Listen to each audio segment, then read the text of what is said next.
हरे कृष्ण, आप सबका स्वागत है।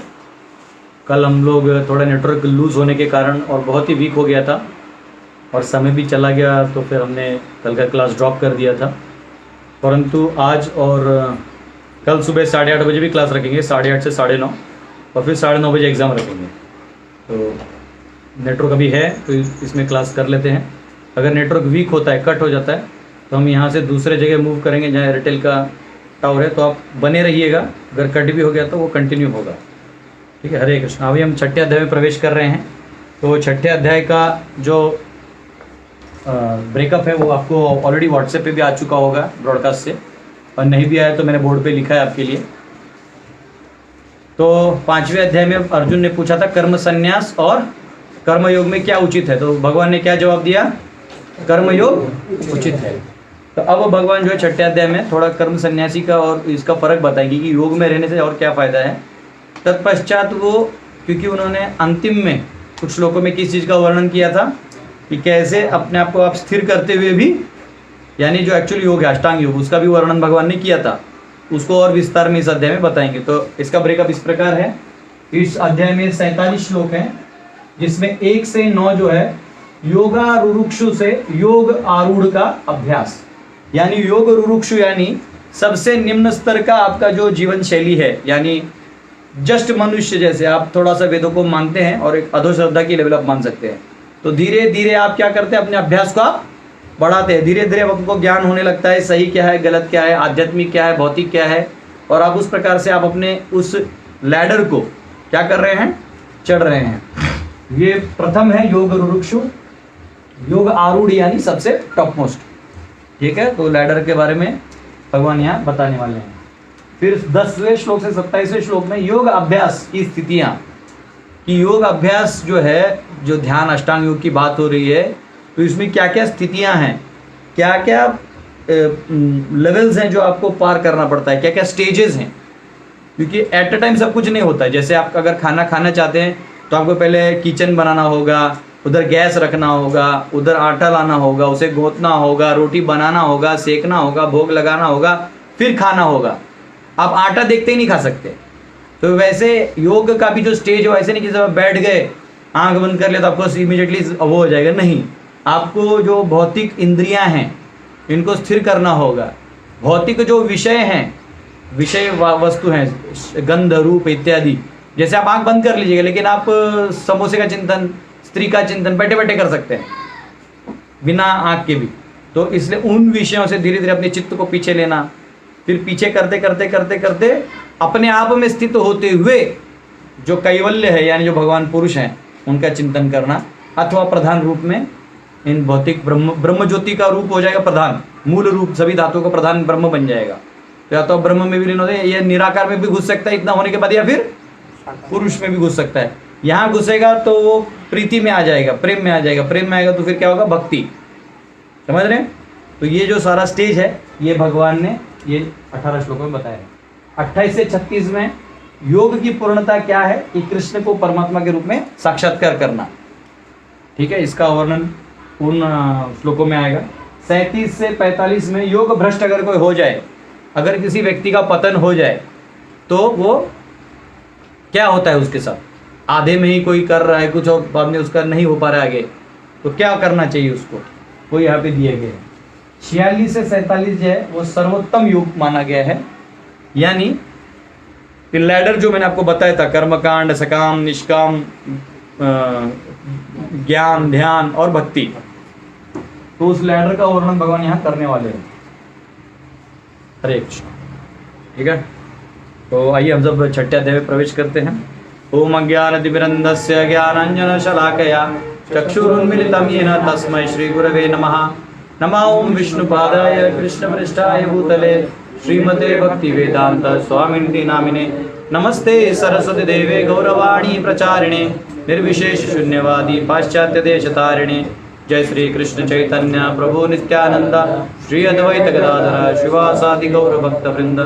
हरे कृष्णा कृष्णा कृष्णा हरे हरे, हरे राम राम राम हरे हरे। हरे कृष्णा। यहाँ पे कहा गया है, श्री भगवान उवाच अनाश्रितः कर्मफलं कार्यं कर्म करोति यः स सन्यासी च योगी च न निरग्नि न च अक्रियः। श्री भगवान ने कहा, जो पुरुष अपने कर्मफल के प्रति अनासक्त है और जो अपने कर्तव्य का पालन करता है वह सन्यासी और असली योगी है। वह नहीं जो न तो अग्नि जलाता है और न कर्म करता है। तो अग्नि कौन सा होता था? अग्निहोत्र होता है ना, तो हर व्यक्ति का कर्तव्य, इवन आप अगर संन्यास ऑर्डर में भी जाते हैं तो कुछ आपके वो होते हैं जिससे आप अपने आप को, वो भी आप नहीं कर रहे हो, मतलब निष्क्रिय हो गए हो। तो भगवान प्रभुपाद यहाँ पे या भगवान भी यहाँ पे उनकी बात कर रहे हैं जो ज्ञान होने के बाद निष्क्रिय होने की बात करते हैं। आपको याद है ना, गिरने वाली बात की थी मैंने, ये उनकी बात कर रहे हैं। अगर आप वो कर रहे हो तो आप सन्यासी नहीं हो। ये अब भगवान भी यहाँ पे एकदम स्टैम्प मार के कह रहे हैं कि आप सन्यासी नहीं। तो सन्यासी कौन हो? तो देखो कहा, क्या कहा गया है, जो पुरुष अपने कर्म फल के प्रति अनासक्त है, फल आ गया उसके प्रति आसक्त नहीं है, और अपने कर्तव्य का पालन करता है। तो अपने कर्तव्य, अगर सन्यासी भी है तो सन्यास के भी तो धर्म है, उसका भी पालन आपको करना पड़ेगा। निष्क्रिय बन जाओगे। वर्णाश्रम में ऐसे कोई स्थिति नहीं है जहां आप निष्क्रिय हो सकते हो, क्योंकि उसका मूल सिद्धांत है कि आत्मा क्रियाशील है और वो जो शरीर है उसका कोई गुण है, उस माध्यम से वो क्रियाशील हो तो अत्युत्तम। अन्यथा आध्यात्मिक रूप से भी अगर हो तो वहां से क्रियाशील होना पड़ेगा, इंद्रियों के माध्यम से भगवान का सेवा करना पड़ेगा। इसको नींद है मनन कर रहे हैं तो ठीक है। तो ये फर्क है, समझ में आ रहा है? तो वो सन्यासी कहलाएगा। ठीक है, ठीक है। दूसरा खोलिए। हाँ, यहाँ पे चैतन्य महाप्रभु समझाते हैं, प्रपद भी लिखते हैं। वो कहते हैं, न धनम न जनम न सुंदरिम कविताम वा जगदीश कामये मम जन्मनि जन्मनीश्वरे भवतात् भक्ति रहे तो की कोई। हाँ, तो प्रभुपाद यहाँ पे समझाते हैं कि व्यक्ति को न धन की आशा होनी चाहिए, न जन की, न फॉलोअर्स की। तो कुछ लोग ट्रांसेंडेंस के एक लेवल तक आ भी जाते हैं, लेकिन इसकी आशा बहुत करते हैं। वो अपने आप को फेमस करवाना चाहते हैं, फिर वो मीडिया को पैसा देते हैं, प्राइम टाइम पे बोलना चाहते हैं और ऐसे ऐसे बात बोलेंगे जैसे कि ओ माय गॉड यही हमारे गुरु हैं। तो वो फेम लाना चाहते हैं, उनको ना फेम से मरना है, तो उन्हें वो प्राप्ति नहीं होती, फेम प्राप्त हो जाता है। तो चैतन्य महाप्रभु थे उसके पीछे भी मत भागो। न धनम न जनम न सुंदरिम कविताम वा जगदीश कामये। तो मुझे क्या चाहिए? मम जन्मनि जन्मनीश्वरे भवतात् भक्ति रहे तो आपकी भक्ति मुझे जन्म जन्म चाहिए। दूसरा श्लोक, यम संन्यासम इति प्राहुः योगम तम विद्धि पांडव न यसन्न्यस्त संकल्पो योगी भवति कश्चन।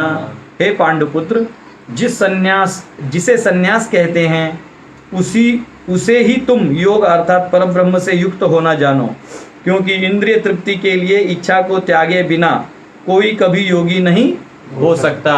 मतलब अगर तुम कोई भी योग की बात करते हो तो बेसिक क्या है? इंद्रिय तृप्ति को त्यागना। अब परछाई के साथ खेले जा रहे हो तो फिर वो वहां से जुड़ोगे कैसे? सूर्य का किरण कैसे ले पाओगे? सूर्य का दर्शन करना ही मतलब परछाई को छोड़ना, इंद्रिय तृप्ति को त्याग कर देना है। तो यहाँ पे कर दिया। जैसे आपको एक उदाहरण यहाँ मतलब हम लोग प्रभुपाद जी अलग अलग क्लास में देते हैं। जैसे मछली है, वो क्या करता है?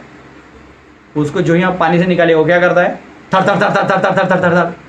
क्यों? क्योंकि उसका स्वभाव ही है पानी में रहना। वैसे आत्मा इस प्रकृति के साथ खेल तो रही है पर अंदर से तड़प रही है। किस भूख से? जो ओरिजिनल कनेक्शन है वो नहीं बना है। तो यहाँ बंगला मिल जाएगा, गाड़ी मिल जाएगा, सब सब सब सब मिल जाएंगे, नौकर भी आपको हाथ पाँव दबा के दे रहे, फिर भी तृप्ति नहीं होगी। क्यों? वो बचा है। तो वो हाल है। तो इसलिए यहाँ भगवान कह रहे हैं कि वो असली है जो वहाँ करेगी। यहाँ पे थोड़ा भी ध्यान देते तो आप गए।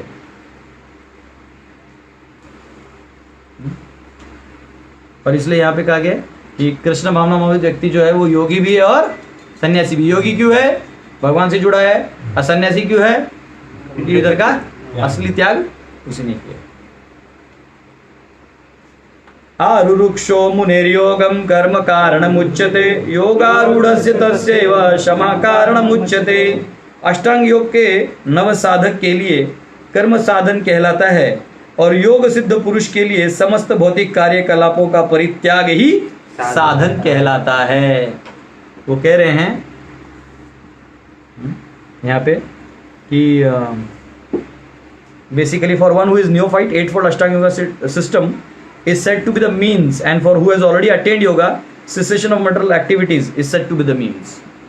तो जो अष्टांग योग प्रारंभ करते हैं उनके लिए क्या मीन्स है, उनके लिए ये जो सिस्टम है जो चालू हो रहा है ये उसका माध्यम है वो छोड़ने का। और जो ऑलरेडी योग प्राप्त कर चुके हैं उनके लिए क्या है, सेसेशन, इधर से सब छूट जाता है अपने आप, इनका चालू हो रहा है छोड़ना और उनका, तो ये स्टेज आ गया योग रुरुक्षु, ये चालू ही किया है और ये पहुंच गया, ये फर्क है। ठीक है, तो ऐसा कहा गया है ज्ञान ध्यान और भक्ति जो है वो लैडर है और बिगिनिंग योग वृक्ष है और एंड योगारूढ़ है। हरे कृष्ण। चौथा लीजिए, यदा हीनेन्द्रियार्थेषु न कर्म स्वनुसज्जते सर्वसंकल्प संन्यासी योगारूढ़स्तदुच्यते। जब कोई पुरुष समस्त भौतिक इच्छाओं का त्याग करके न तो इंद्रिय तृप्ति के लिए कार्य करता है और न सकाम कर्मों से प्रवृत्त होता है वह योगारूढ़ कहलाता है। तो योगारूढ़ कौन कहलाएगा? Yoga when renounced all material desires, he is neither acts for sense gratification nor engages in fruitive activities। जो वो समझ जाता है तो क्या करता है, हाँ, इनसे वो हट जाता है। ठीक है, और वो जो फल की मतलब जो कर्म कांड का स्टेज देखा था ना, वो छोड़ देता है, सकाम कर्म भी छोड़ देता है, उसके पीछे भागता नहीं।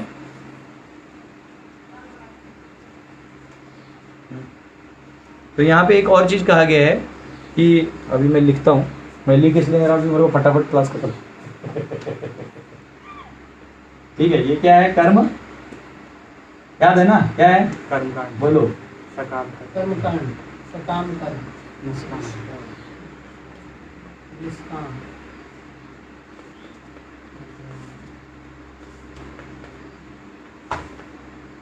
फिर ज्ञान, ज्ञान, फिर ध्यान योग, फिर भक्ति, भक्ति योग। अब ध्यान से देखो, यहां से लेकर यहां तक कर्म योग कहा गया। टोटल क्या कहा गया है? क्योंकि ध्यान में जाने के बाद भी क्या करना पड़ेगा, कर्म करना ही। हाँ, यहाँ देखो, एक क्लियर लिखा है, अभी तक केंद्र बिंदु कौन है, कर्म क्यों करना पड़ेगा, केंद्र बिंदु कौन है, तुम हो। बात समझ में? और भक्ति में केंद्र बिंदु कौन है, भगवान। तो ध्यान में भी केंद्र बिंदु, क्योंकि एक्सटेंडेड सेल्फिशनेस है। अभी आप किसका सोच रहे हो, खुद का सोच रहे हो, मतलब मोक्ष भी किसको चाहिए, तो यहाँ मोक्ष नहीं चाहिए होता आदमी को, मोक्ष बाय प्रोडक्ट है। मोक्ष क्या है, बाय प्रोडक्ट। यहाँ क्या है, चाहिए। ठीक है, पांचवा, उद्धरेदात्मनम् आत्मानं नात्मानम् अवसादयेत् आत्मैव हि आत्मनो बन्धुरात्मैव रिपुरात्मनः। मनुष्य को चाहिए कि अपने मन की सहायता से अपना उद्धार करे और अपने को नीचे न गिरने दे। यह मन बद्ध जीव का मित्र भी और शत्रु भी है। तो प्रॉब्लम क्या है कि चाहे आप योग आरूढ़ में हो या योग क्या है वो, योग रुरुक्ष में हो या योग आरूढ़ में हो, टॉप मोस्ट में हो या लोएस्ट में हो, छोड़ते यहाँ भी आप कर। लेकिन एक चीज याद रखो, यहाँ सबसे बड़ा एलिमेंट कौन सा है जिससे आपको डील करना है, मन। किससे, मन। क्योंकि मन जो है, देखिए जैसा ये मन है, ठीक है, मन जो है वो विषय, इंद्रिय विषय और इंद्रिय, इनसे डील करता है, बराबर। और ये मन भी अगर आप ऐसा करते अंदर में बुद्धि लगा देते हैं, ये बुद्धि है और ये मन है, ठीक है, और ये सर्कल अगर आप ऐसा बना देते हैं, तो ध्यान से देखो, बुद्धि ने मन को गाइड करना चाहिए, मन ने इंद्रिय विषय को रोकना चाहिए और अपने आप इंद्रिय स्थिर हो जाएंगे। लेकिन ये मन जो है ना, इतना आसान नहीं है, ये स्विच ओवर मार देता है। ये अचानक से दोस्ती कर लेगा, अचानक से, इससे भी वही करता है बुद्धि से, कभी अच्छा भी बोलते कभी। तो कह रहे हैं ये मन ही तुम्हारे बंधन का कारण है, इसलिए मन पे ही केंद्र रखो। अब वो अगले श्लोक में मन की शक्ति के बारे में बताएंगे, ठीक है। तो इस श्लोक के ऊपर तात्पर्य में कहा गया है, अमृत बिंदु उपनिषद 2 में आता है, मन एव मनुष्याणाम कारणम बंध मोक्षयोः बंधाय विषयासंगो मुक्तये निर्विषम मनः है वो श्लोक तात्पर्य में। For man mind is cause of bondage and mind is cause of liberation. Mind absorbed in sense objects is bondage, mind detach from sense object is liberation. यानी मन विषय इंद्रिय विषयों में है तो क्या है, वो बंधन है। मन इंद्रिय विषयों से हट गया तो मुक्ति है। ये अमृत बिंदु उपनिषद है, उसका ये कथन है। अब छठे अध्याय का छठे श्लोक कह रहे हैं, बंधु आत्मनम आत्मनस्तस्य येनात्मैवात्मना जितः अनात्मनस्तु शत्रुत्वे वर्तेतात्मैव शत्रुवत्। जिसने मन को जीत लिया है उसके लिए मन सर्वश्रेष्ठ मित्र है। जिसने इसको जीत लिया है, मन को जीत लिया, उसके लिए मन क्या है, सर्वश्रेष्ठ मित्र है। और जिसने और अपने को सॉरी यहाँ पे, किंतु जो ऐसा नहीं कर पाया उसके लिए मन सबसे बड़ा शत्रु बना है। शत्रु क्यों बना है? क्योंकि असली सुख यहाँ है आत्मा में, उसका भोग वो करने नहीं देगा और चेतना को कहाँ लगा के रखेगा? हाँ। जो चित्त होता है ना, चित्त, लोग पूछते हैं सर ये चित्त क्या है, चेतना क्या है, पूछते हैं लोग। आत्मा क्या है? बहुत सिंपल है। आत्मा आत्मा है, वो तो कोई डाउट नहीं है। आत्मा का चेतना होता है, क्या होता है? ये कॉन्शियसनेस, यानी उसकी जो शक्ति है, लाइक जो उसका कह सकते हैं एक्टिव फीचर है, वो चेतना है। और चेतना जब सत्व के साथ मिक्स हो जाती है तो उसको क्या बोलते हैं? इस संसार का जो सत्व गुण है उसमें चित्त स्वरूप से वो सब जगह फैल जाता है। इसलिए ना अपने चित्त को काबू में रखो। चेतना आपको सेंसेशन देती है, उसमें चित्त जो है वो इंटेलिजेंस फॉर्म में काम करती है। तो योग का पहला काम ही चित्त पे कंट्रोल करना, आएंगे उस पर। तो बंधु ये क्या कह रहे हैं कि तुम अपने को ही, ये जो चित्त है तुम्हें यहाँ खींच के ले जा रहा है, तो तुम अगर इससे दोस्ती कर लेते हो, यानी इसको कंट्रोल में कर लेते हो, तो क्या करेगा? यही चित्त से वो कहाँ काम करेगा? अंदर के सर्कल में, समझा? अभी वो क्या कर रहा है? फैला रहा है अपना रायता सब जगह, और बहुत चित्त करते जा रहा है, फिर परेशान हो रहा है। समझ रहे हो ना? सब जगह लगा रहे। ठीक है, अभी इतना समझो, टेंशन मत लो। जब षड दर्शन आएगा तो पूरा पातंजलि योग सूत्र पढ़ाऊंगा आपको, तब आपको पूरा एक ही दिन में योगा एकदम गायब कर दूंगा। जिनको मैनेजमेंट से प्रॉब्लम, रूम में बैठ के ध्यान योग पालन कर सकते हैं। जिसको रोटी नहीं बनाना है वो ध्यान योग कर सकते हैं। उसको अलाउड कर देंगे, क्योंकि फिर उसको रोटी का भी जरूरत नहीं होगा ना। ठीक है, हरे कृष्णा। इसमें देखता हूँ तो चले हो गया। ठीक है, 7वां श्लोक खोलिए। जीतात्मनः प्रशान्तस्य परमात्मा समाहितः शीतोष्ण सुख दुखेषु तथा मानापमानयोः। जिसने मन को जीत लिया उसने पहले ही परमात्मा को प्राप्त कर लिया है, क्योंकि उसने शांति प्राप्त कर ली है। ऐसा पुरुष के लिए सुख दुख सर्दी गर्मी एवं मान अपमान एक से हैं। क्योंकि सुख दुख मान अपमान कहाँ से आता है? अनुभव यहाँ से आता है। मन इसको आइडेंटिफाई कर रहा है, इसलिए यहाँ से आता है।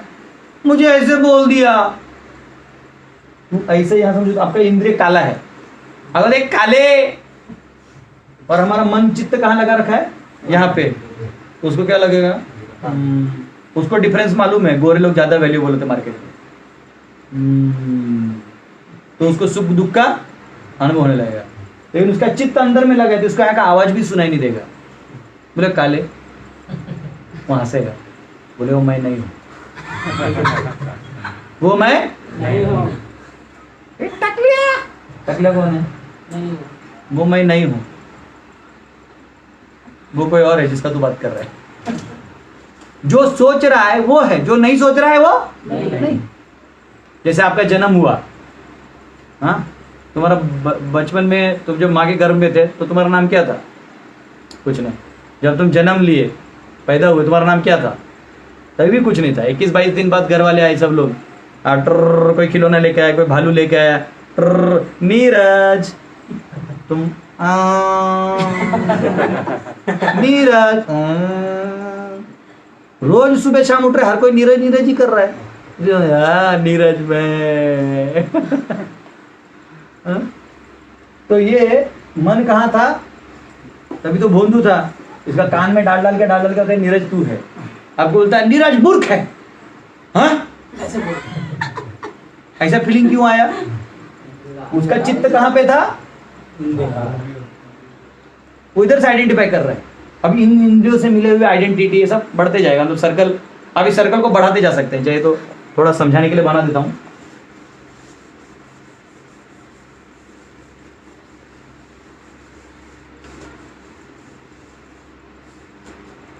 हाँ, जैसे हम लोग ऐसा कर देते हैं, पी यानी परमात्मा, ठीक है, ए यानी आत्मा। अभी इसको ईगो रखते हैं, क्या है?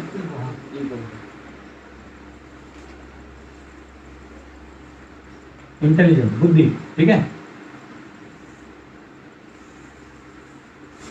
माइंड, मन, ठीक है,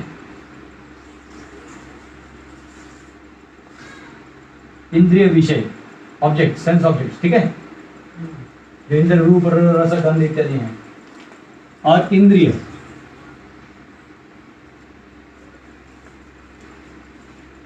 ये हो गया एक सर्कल। इसके बाहर जितना भी आपका है एक्सटेंडेड है, नेशनैलिटी, समझ रहे हो, मेरा देश, मेरा राज्य, मेरा फलाना ढिमका, मेरी बीवी, मेरे बच्चे, मेरा भाई, मेरी बहन, टाटा टाटा, मेरा बैंक अकाउंट, मेरा। हाँ, कुछ लोग उसमें ईगो रखते हैं। तुम जानते हो बेस्ट अकाउंट कौन सा है? बैंक, ये वाला बैंक है। क्यों? तो उसमें मेरा पैसा है। वो बोलेगा नहीं नहीं नहीं, वो IDBI अच्छा है। बोलेगा नहीं ICICI अच्छा है। बोला नहीं SBI अच्छा है। अंदर बैठ के तीनों के मालिक एक ही है, क्योंकि शेयर होल्डर इधर उधर बस। तो इसको बोलते हैं एक्सटेंडेड सेल्फिशनेस। क्या बोलते हैं? ये हो गया सेल्फिशनेस, ये इधर से लेके यहां तक, ये हो गया इनकी इच्छाओं को पूरा करना सेल्फिशनेस, इसको एक्सटेंडेड सेल्फिशनेस। और ये इधर से जब आप इधर लगा के आपका केंद्र बिंदु यहां होने लगेगा, तभी कहलाएंगे आप लिबरेशन की तरफ जाने वाले व्यक्ति। बात समझ रहे हैं? तो यहां से यहां क्या था? चित्त लगा हुआ था। वो चित्त यहां लगा कि ये बैंक बहुत अच्छा है। पता चला कल को कि सरकार ने डिक्लेयर कर दिया कि ये फलाना फलाना बैंक बेकार है। ओह, क्योंकि आपका अकाउंट यहाँ था। आपका अगर अकाउंट यहाँ नहीं होगा तो कुछ नहीं लगेगा। समझ रहे हो? तो हमारा देहात्म बुद्धि यहाँ तक है, और ये एक्सटेंडेड देहात्म। तो भगवान यहाँ क्या कह रहे हैं कि अगर तुम इस मन को नियंत्रण में कर लेते हो, मतलब उस चित्त को यहाँ से निकाल के यहाँ की तरफ लगाते हो, बुद्धि के माध्यम से आत्मा को जानते हुए परमात्मा से संबंध बनाते हो, ये एंगल हो, तो ऑलरेडी आप परमात्मा को जान चुके हो। ट्रांसलेशन वापिस पढ़ो, जोर से पढ़ो, ऑनलाइन वाले भी अपनी जगह पढ़ो। जिसने मन को जीत लिया है उसने पहले ही परमात्मा को प्राप्त, जिसने मन को जीत लिया है उसने पहले ही परमात्मा को प्राप्त कर लिया है। क्यों? क्या होगा? मन एक्टिव है। मन एक्टिव है ना, इनएक्टिव तो रहेगा नहीं। अगर उसको बाहर से बंद हो गया तो कहाँ जाएगा? अंदर। लेकिन देखो मन कैसे करता है। किसी बच्चे को समझो खेल रहा है, कहीं पे कुछ कर रहा है, उसको डांट दो, ऐसा मत करो, फिर वो जाके ना बिल्कुल ही नहीं खेलेगा। देखा हमने अपना हम लोग भी किसी को डांट देते हैं तो चुप हो गए, छोड़ दो तो पूरा फैल जाता है। वो ये भी तोड़ देगा तो बल्ब भी तोड़ देगा, सब तोड़ फोड़ के आ जाएगा, साइड वाले आंटी को मार के आ जाएगा, कुछ भी करके आ सकता है। अब कंट्रोल करो, ऐसा नहीं आज को आप घर के बाहर मत जाना। तो एक्चुअली वो क्या कहना चाहते हैं, बेसिकली मस्ती मत करो, आज हम जाएंगे, दरवाजा बंद करके हम जाएंगे बाहर, बढ़िया है। ये बहुत बड़ा प्रॉब्लम है एक्चुअली। मन को कंट्रोल करना, वैसे पत्नी को कंट्रोल करना है। डांट दिया, आज हम खाना नहीं बनाएंगे, सर भूखा, अरे भैया नहीं ऐसा नहीं बोला था, नहीं हम बनाएंगे नहीं। अच्छा कुछ भी बना बोले तो फिर करला खिला रहे, तुम्हें क्या है? समझ नहीं रहे करना क्या है, बात समझ रहे हो? तो ये होता है वैसे बच्चों जैसे चाइल्डिश मन।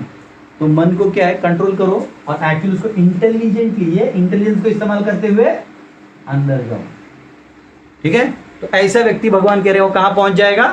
अपने आप परमात्मा। इसलिए भगवान ने यह क्लियर कर दिया कि योग का अंत क्या है, किसका दर्शन होना चाहिए? क्योंकि जो ध्यान योगी है ना, उसके पास लास्ट में जाके दो ऑप्शन बचते हैं। एक तो वो ब्रह्म ज्योति में विलीन हो सकता है या परमात्मा का रूप समझते हुए भक्ति में प्रधान प्रवेश कर सकता है, क्योंकि कैवल्य में उसे प्रधान दिखाई देता है। यानी ब्रह्म ज्योति जो है उसको ओरिजिनल फॉर्म प्रधान है, और ये उसका कवर्ड फॉर्म है जो आपको दिख रहा है, मैटर धातु वातु जो दिख रहे हैं ना, ये उसका कवर्ड फॉर्म है ये भी ब्रह्मन, ये भी सब ब्रह्मन है, लेकिन आपको आप मुक्त नहीं इसलिए देख नहीं पाते। तो उसका देखो ऑप्शन है, परमात्मा का दर्शन करके प्रेम में गिर के भक्ति कर सकता है, अन्यथा वो प्रधान में अपने आप को आर्टिफिशियली मर्ज कर सकता है। तो वापिस वही जो ज्ञान योगी का डर है वो नीचे ज्ञान योगी को भी आ जाता है। वो बात का विषय प्रभी इतना समझ लीजिए। ठीक है, 8वां, ज्ञान विज्ञान तृप्तात्मा कूटस्थो विजितेन्द्रियः युक्त इत्युच्यते योगी समलोष्ट्रश्म कांचनः। वह व्यक्ति आत्म साक्षात्कार को प्राप्त तथा योगी कहलाता है जो अपने अर्जित ज्ञान तथा अनुभूति से पूर्णतया संतुष्ट रहता है। ऐसा व्यक्ति अध्यात्म को प्राप्त तथा जितेंद्रिय कहलाता है। वह सभी वस्तुओं को कंकड़, चाहे वो कंकड़ हो, पत्थर या सोना, एक समान देखता है। यानी उसको इधर का भी कोई भी चीज ज्यादा वैल्यूबल निरागस हो जाता है। ये स्थिति बहुत डेंजरस होती है। यहाँ से मन को यहाँ से निकाल के यहाँ ले जाने में बहुत तकलीफ होता है। क्यों मालूम है? ये हर एक को अनुभव होगा, चाहे भक्ति योग करो, ध्यान योग करो, कर्म योग करो, क्योंकि कर्म योग में भी सकाम से निष्काम करने में बहुत तकलीफ होता है। और कोई भी योग में उठाना है तो मन की शक्ति से उठाना पड़ता है, क्योंकि आदमी द्वंद्व में हो जाता है, क्या मुझसे होगा कि नहीं होगा। अरे वो सोचता है सकाम से मैं निष्काम तो कर रहा हूं, पर अगर कहीं ऐसा ना हो कि सकाम सही था, टेंशन में रहता है। तभी उसको फेथ होना चाहिए, दूसरों को देख के उसे फेथ आता है, थोड़ा मन करता है, तो मन के माध्यम से वो लेवल उठाता है। यहाँ भी इंद्रिय विषयों को छोड़ देगा, अब पता चला अंदर भी कुछ नहीं प्राप्त हो, बाहर का एसेंस को एंजॉयमेंट भी चला गया, तो मन बहुत डरा हुआ रहता है, मन बहुत डरता है। तो मन जो है इसको अगर आप अंदर कर देते हो, जितेंद्रिय हो जाते हो, तो यहाँ क्या कहा गया है, फिर आप वो अनुभव आ जाता है कि ये सब क्या है, सब बकवास था। मैं बकवास का टाइम पास कर रहा था, मैं बाहर की दुनिया को देख रहा था, और सुख कहाँ है, अंदर में।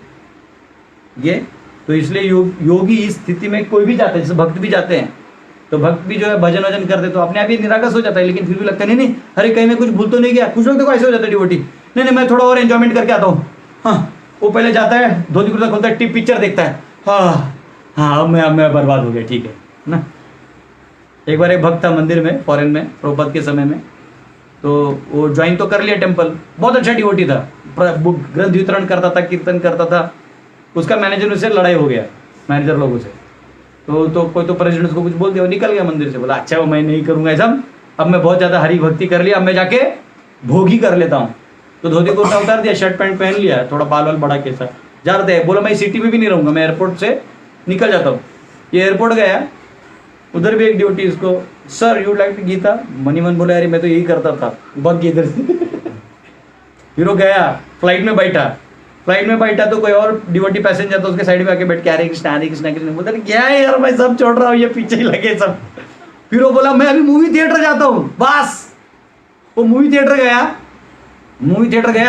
और पिक्चर देख रहा, उसमें भी उन्होंने मूवी दिखा हरे कृष्णा हरे राम, बोलते क्या है, और वो वीडियो में वो भी था, उन्होंने वो क्लिप मूवी वाला निकाल कर डाला था। वो वापिस टेम्पल गया, बोलता है मैं वापिस आना चाहता हूँ। बोला इतने गुस्सा क्यों करने का, आजा। तो उसको समझा कि अगर मैं भक्ति में एक फायदा क्या कि अगर आपको यहाँ का अनुभव लेने भी चले जाइएगा तो ये भगवान बहुत डेंजरस है, पाँव खींच के ले आते, चल चल पागल कहीं का।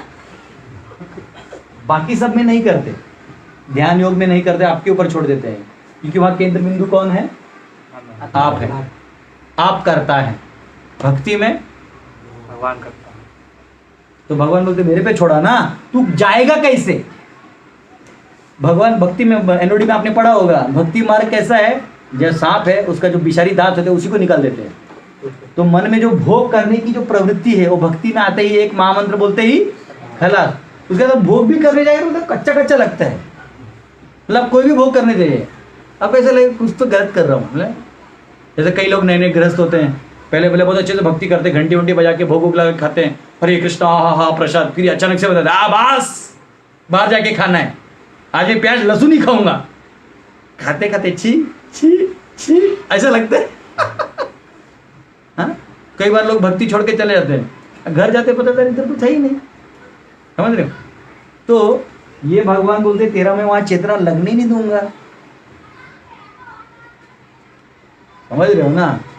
जैसा कोई पति पत्नी शादी की है, पत्नी बोले मुझे आज से तुमसे नहीं रहना, मैं क्या और शादी करूँ, सवाल ही नहीं आते है। मेरे से किया मैं उठा के लाऊंगा तेरे को, मंडप में कौन करता है मैं देखता हूँ। ये पति होना चाहिए। तू कर कैसे सकती है, मैं गोली मार दूंगा उसको। पत्नी बोले यार क्या है, कैसा आदमी मेरे को छोड़ नहीं रहा है, आके रहेगी। ऐसे मन है। भगवान बोलते तू लगा नहीं लगा, तू मेरा नाम लिया ना, तू आके मुझे एक बार बोला ना कि प्रभु मैं तुम्हारा हूं, बस तब मैंने सीरियसली ले लिया। तू सीरियस नहीं था, मैं था। तू सीरियस नहीं था जब तू बोल रहा था प्रभु मैं आपका हूं, मैं आपके सिवा कहां रहूं। अब बाद में तू भूल गया, लेकिन मैं नहीं भूला। किसी आदमी को आप बोल दीजिएगा आई लव यू, और वो बंदा रियली सीरियस है, आपने भले ही मजाक में बोला, उठा के ले आएगा, बोला ऐसा कैसा, तूने तो बोला। क्योंकि भगवान टोटली चेतन है, आप अचेतन भी और चेतन भी हो, लेकिन आप फिलहाल तो जो भी बोल रहे हो मिक्स में बोल रहे हो, भगवान उसको सीरियस ले रहे हैं। भगवान राम जी के पाँव में कांटा गया ना, तो माँ सीता निकाल, बोले मत निकालो, एक बार मेरे शरण में कांटा भी आ जाए तो मैंने नहीं छोड़ता। तो यहाँ तो तुम खुद अपना मन फंड सब ले रहे हो, प्रभु मेरा मन आप में लगाए, कृपा करिए। बोलते बेटा रुक, तू इतना बोल दिया ना, देख बाकी मैं देखता ही हूँ। आज तक का रिकॉर्ड है, बहुत लोगों का उद्धार किए है। समझ रहे हो ना? इसलिए भक्ति में फायदा क्या है, अष्टांग योग में भी थोड़ा दिक्कत होता है इधर उधर जाने में। भक्ति करने लोगे तो इंद्रियों को सेवा, इंद्र विषयों को काम मिल जाता है, इंद्रियों को काम मिल जाता है, मन को होता है, बुद्धि भी एकदम आध्यात्मिक हो जाती है, अहंकार पूरा डाउन होता है, सर्व उपाधि भी निर्मुक्तम, सब उपाधि छोड़ दो। नाचना ही है कीर्तन में, हाँ हरि बोल, तो उसमें क्या उपाधि है कि मैं कंपनी का प्रेसिडेंट हूँ, हरि बोल, मैं अमेरिकन प्रेसिडेंट हूँ, हरि बोल, वो क्या लेन देन है, वो नाच ही नहीं सकता। जो है उपाधि लोग, आप कीर्तन नहीं कर सकते। आप सोचेगा मैं इस मंदिर का अध्यक्ष हूँ, सब लोग नाचिए, तो नाच नहीं पाओगे। नाचने के लिए भी क्या करना होगा, एक्चुअली जब हम किसी को कीर्तन में खींचते हैं तो क्या होता है, ऐसा करता है एकदम। फिर भी कोई उसका दोस्त होता है, अरे चल चल चल, उसको बोलते कुछ, उसका ईगो हर्ट करे, चल चला, वो क्या नहीं कैसे बोले, वो आ जाता है। फिर हम ऐसा करते थे, थोड़ा थोड़ा करते थे, एक उपाधि जाती, दो उपाधि जाती, बोले अबे शाणे फुल नाच चल। फिर वो येड़ा होता, ये हरि बोल हरि बोल, उनकी सारी उपाधियां गड्ढे में गिर जाती है। फिर बोलते एक बार नाचा ना, मैं तेरे को नहीं छोड़ेगा। फिर ये एक्शन में आ जाते हैं। तो भक्ति का ही फायदा है। या भगवान क्या कह रहे हैं, इन सब के लिए शुरुआत में किसको ध्यान देना जरूरी है, मन। ठीक है, तो यहाँ पे कहा गया है, अतः भक्ति रसामृत सिंधु को कोट करते हुए, अतः श्री कृष्ण नामादि न भवेद ग्राह्यम इंद्रिय सेवोन्मुखे ही जिह्वादो स्वयमेव स्फुरत्यदः। कोई भी व्यक्ति अपनी दूषित इंद्रियों के द्वारा श्री कृष्ण का नाम रूप गुण तथा ये सब नहीं ले सकता। इसलिए वो भगवान की दिव्य सेवा से पूरित होने पर ही कोई उनके दिव्य नाम, मतलब भगवान की सेवा में लग जाएगा तो ये सब आप आराम से ले सकते हैं। ऐसा ही है, कहा गया है। ओके, फिर आपको आता है, ये पद्म पुराण का वर्ष है जो भक्ति रसामृत सिंधु में भी कोट किया गया। ठीक है, 9वां श्लोक खोलिए। सुहृन्मित्रार्य उदासीनम अध्यस्थ द्वेष्य बंधुषु साधुष्वपि च पापेषु समबुद्धिर्विशिष्यते। जब मनुष्य निष्कपट हितैषियों, प्रिय मित्रों, तटस्थों, मध्यस्थों, ईर्ष्यालुओं, शत्रुओं तथा मित्रों, पुण्य आत्माओं एवं पापियों को समान भाव से देखता है तो वह और भी उन्नत माना जाता है। तो ये जब इनको समान भाव से देखने लगता है, क्या करने लगता है वो, कि उसका कोई भेदभाव कहाँ आता है, जब उसकी चेतना, चित्त यहाँ फंसा हुआ है, जब वो अंदर की तरफ जा रहा है तब उसका ये सब क्या हो जाता है। अब जैसे मैं आपको एक एग्जांपल बताता हूँ, अब इसके बाहर आइए, अगर आपकी चेतना यहाँ भारत तक है या भारतीय है, तो फिर आप पाकिस्तान में कोई काला है, कोई गोरा, आपको प्रॉब्लम है।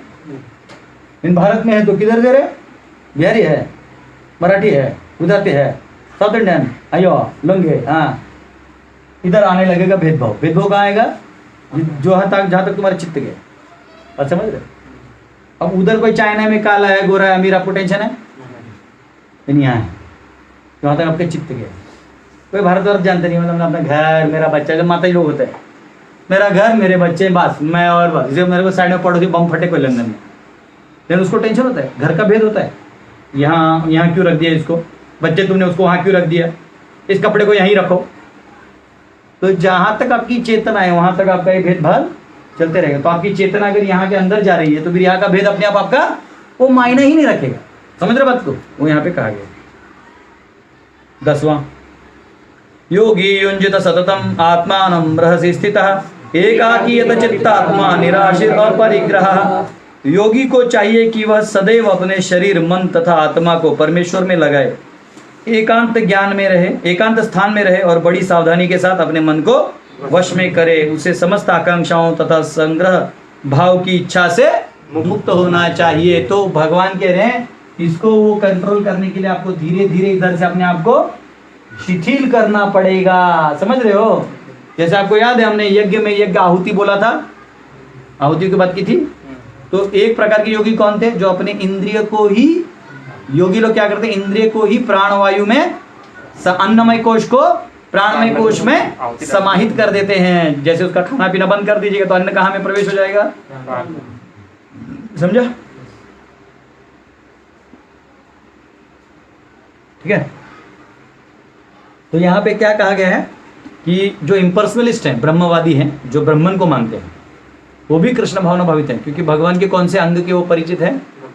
निराकार शक्ति से वो परिचित है। और जो परमात्मा को मानते हैं योगी गण, वो भी कृष्ण भावना भावित ही माने जाएंगे, बुद्धि योग के भाग माने जाएंगे। क्यों?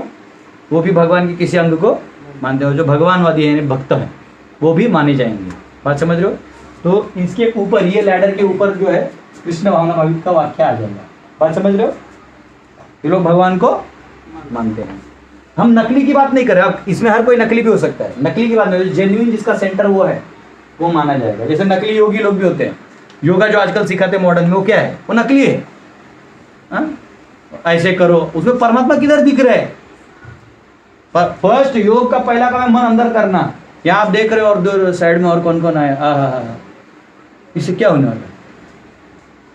इधर क्या कहा है, कहाँ जाना चाहिए योग करने के लिए? एकांत स्थान में। आप वहां जाते हो जहां हर कोई योगा ड्रेस पहन के आते। योगा ड्रेस तो और भी रोमांटिक लगते हैं। यह हाल है। और उसको उन्होंने modernisation, you know this is what is required, उसको फॉर्मलाइज कर दिया है, जबकि वो योगा नहीं है। योग है जब आप अकेले हो जाते हैं और आपका गोल ही है केवल किसको देखना? परमात्मा को देखना। ठीक है। और यहाँ मॉडर्न योगा का गोल क्या है? अन्य आत्माओं के शरीर को देखना। और उन आत्माओं का गोल क्या है कि मेरा शरीर सुडोल होना, यानी ये एब्स है वो अंदर चले जाना, इधर की मोटी चर्बी निकल जाना और शरीर का आकार आ जाना, तो थोड़ा बॉडी वॉडी बन जाना। वो योगा टीचर आता है ना, जानबूझ के इतना तक पहनता ताकि दिखे। हाँ देखिए, कट्स, गोल कुछ और है, तो वो नकली है। उसका वो ध्यान योगी नहीं है, वो योगी भी नहीं है। योगा वर्ल्ड का बिजनेस बना दिए, बिजनेस योगा। भक्ति योगा खत्म हो गया, अब बिजनेस योगा, अज्ञान का भंडार, ये बुरा हाल चल रहा है। ठीक है, ये 10वां श्लोक था। ठीक है, अब जो है 10वें से लेके 32वें श्लोक तक जो अंग हैं उसके चर्चा भगवान करेंगे। उसमें भी बहुत कुछ आगे आएगा। ठीक है, हरे कृष्ण। 11वां और 12वां खोलिए। तो यहाँ पे भगवान है ना 10वें में ये भी बताते हैं, भक्ति रसामृत सिंधु में 2.255 और 56 का श्लोक है। वो फल्गु वैराग्य और युक्त वैराग्य की बात करते हैं। फल्गु वैराग्य मतलब आप इसको आर्टिफिशियली छोड़ दे रहे हो लेकिन अंदर ध्यान नहीं लगा रहे हो, तो उसको क्या कहते हैं? फल्गु वैराग्य। युक्त वैराग्य यानी आप जानते हो भगवान का ऐसा है, उसको उसी में इस्तेमाल कर लोगे तो क्या हो जाएगा? आपका अनासक्ति भी चला जाएगा, तो आसक्ति भी चला जाएगा, पॉजिटिवनेस चला जाएगा और आपका चेतना भी अंदर जाएगा, वो ज़्यादा एक्टिव है। ठीक है, 11-12 खोलो।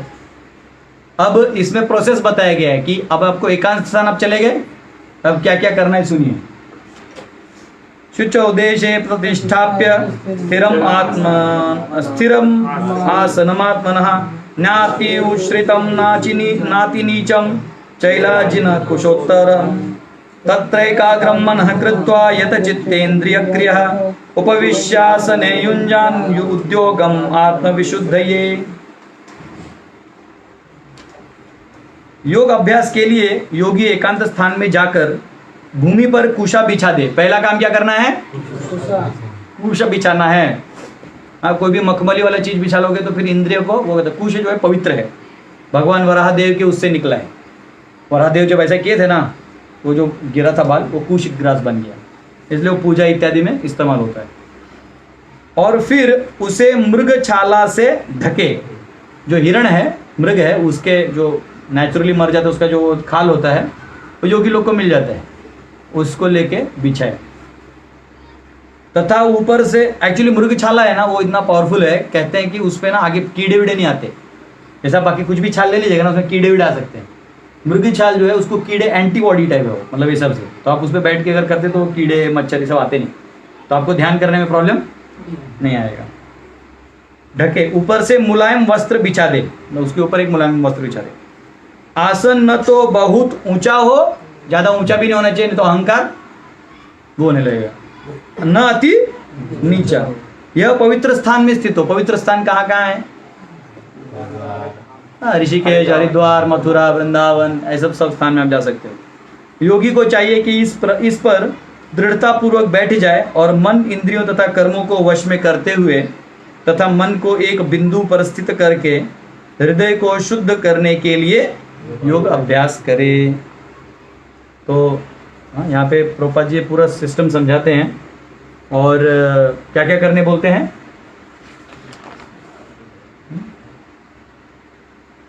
तो वेदांत सूत्र में कहा गया है 4:1-7 में, आसीनः संभवात, वन शुड सिट। हाँ, अगर आप खड़े हो या सो रहे हो और योग कर रहे हो तो आप योग नहीं कर रहे हो। कई लोग जाते हैं ना योगासन क्लास में, तो उनको सबसे आसन कौन सा अच्छा लगता है? शवासन बोलते हैं ना, आराम से सो जाओ। हाँ, ठीक लग रहा है प्रभु जी।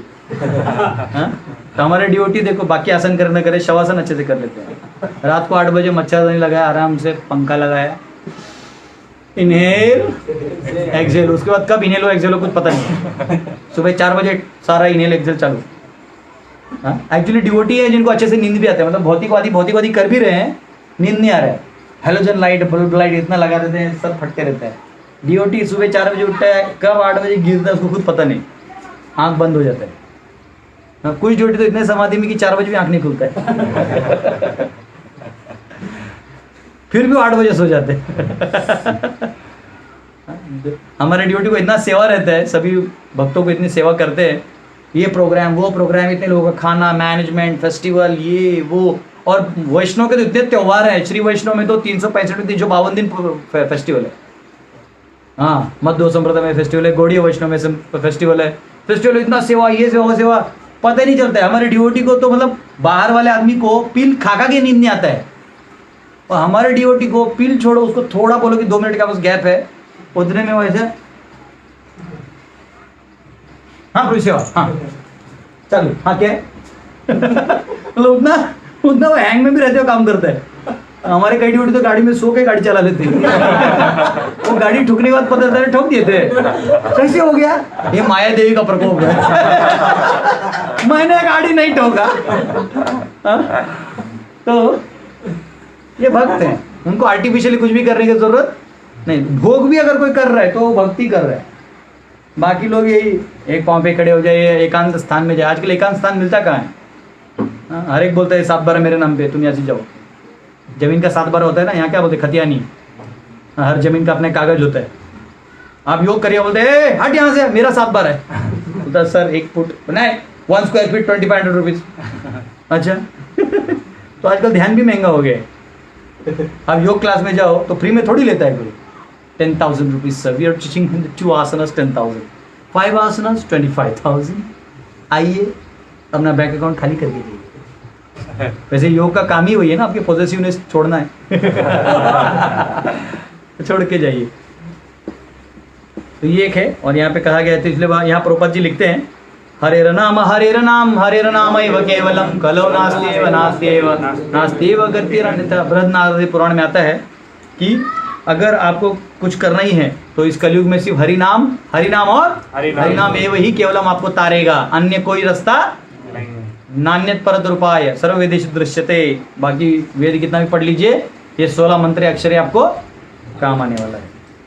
ठीक है, यहाँ पे कहा गया है। और कठोपनिषद में आता है 1.3.2, दृश्यते तु अग्रया बुद्ध्या सूक्ष्मया सूक्ष्मदर्शिभिः, the seers of subtle see the atma by concentrated fine intelligence. जो आत्मा का दर्शन करने वाले लोग हैं वो सूक्ष्म बुद्धि के माध्यम से आत्मा को जान जाते हैं। ठीक है, नोट्स बनाते हो क्या हुआ, वो 11-12 है ना, उसका जो हमने 13-14 के नोट्स बनाना चालू किया, फिर याद आ रहा है 11-12 रह गया, फिर पलटा 11-12 बनाए, फिर 13-14 की। तो मेरा नोट्स उधर आपको थोड़ा जब जेरोक्स आएगा थोड़ा आगे पीछे मिलेगा। ठीक है, ठीक है, 13-14 खोलिए। तो पहले क्या किया, पहले कहाँ गए ना, एकांत स्थान में खोजना है, फिर कुश बिछाना है, फिर वृक्षाल, फिर उस पे एक हल्का कपड़ा, फिर ना ऊंचा ना नीचा, फिर पवित्र स्थान होना चाहिए। अब सुनो क्या होना चाहिए आगे, समम काय शिरोग्रीवम धारयन् अचलम स्थिरः संप्रेक्ष्य नासिकाग्रं स्वं दिशश्चानवलोकयन् प्रशान्तात्मा विगतभिः ब्रह्मचारी व्रते स्थितः मनः संयम्य मच्चित्तो युक्त आसीत मत्परः। योग अभ्यास करने वाले को चाहिए कि वह अपने शरीर, गर्दन तथा सिर को सीधा रखे। अब क्या है, ऐसे एकदम स्ट्रेट 90 डिग्री होना चाहिए, 89, 91 फेल हो जाएगा ऐसे। और नाक के अगले सिरे पर दृष्टि लगाए। कहाँ लगाना है, हाँ लगाइए। कल कोई बोल रहा था कि प्रभु आंख टेढ़ा हो गया। इस प्रकार वह अविचलित तथा दमित मन से भय रहित विषय जीवन से पूर्णतः मुक्त होकर अपने हृदय में मेरा चिंतन करे और मुझे ही अपना चरम लक्ष्य बनाए। अब ध्यान से देखो, ये सब जो बोला है कि यहाँ इंद्रिय विषय हटाए, ये सब अपने वहां से निकाल के लगाए, ये किसको करना पड़ेगा, मन से करना होगा। करना किसको है, आत्मा को, मतलब आपको। तो ये क्या आ गया, कर्ता कौन हो गया, भक्ति में क्या है, आपको सिर्फ ये आपके है, ये समझ जाना है और जीवन के लिए बिता देना। तो अपने आप ये सारा क्या कर देते हैं, ये जो आउटपुट है अपने आप बाय प्रोडक्ट में आते हैं। भक्ति का ये सब बाय प्रोडक्ट है, जो यहाँ पे माध्यम है, जो यहाँ साधन है, वो वहां पे बाय प्रोडक्ट है। ठीक है, तो यहाँ पे कहा गया है तो किसका दर्शन करना है, प्रभुपाद समझे तो परमात्मा का। 400 विष्णु फॉर्म आपने पढ़ा ना कल, दूसरे स्कंद के दूसरे अध्याय का 8 से 12 श्लोक पढ़ा, कल लिख के दिया था। कितने ने पढ़ा है, हाथ ऊपर करो, ऑनलाइन वाले भी। डाउट है, तुम लोग पढ़ता नहीं है बस।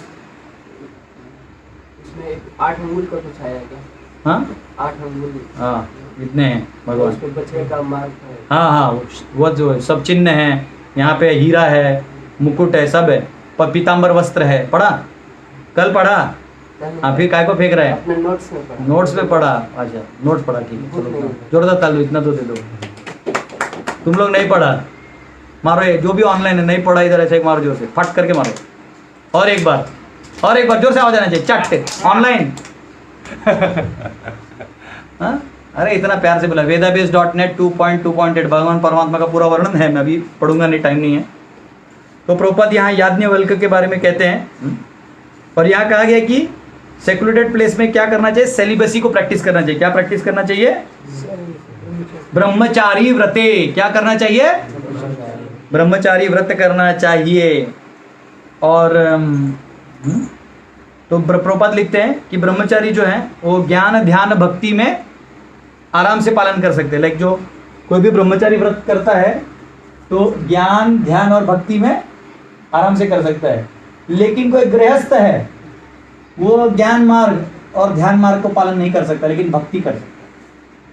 कोई गृहस्थ भी है, इतना भी है, तो अगर पत्नी के साथ भी है और व्यवहार भी नहीं, लेकिन ये और ये मार्ग को नहीं कर सकता।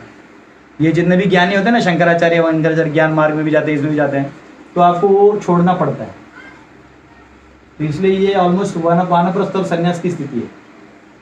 और ये जो है गृहस्थ भी इसको कर सकता है, क्योंकि भक्ति का उससे कोई लेना देना, सिंपल। तो सबसे आसान क्या है,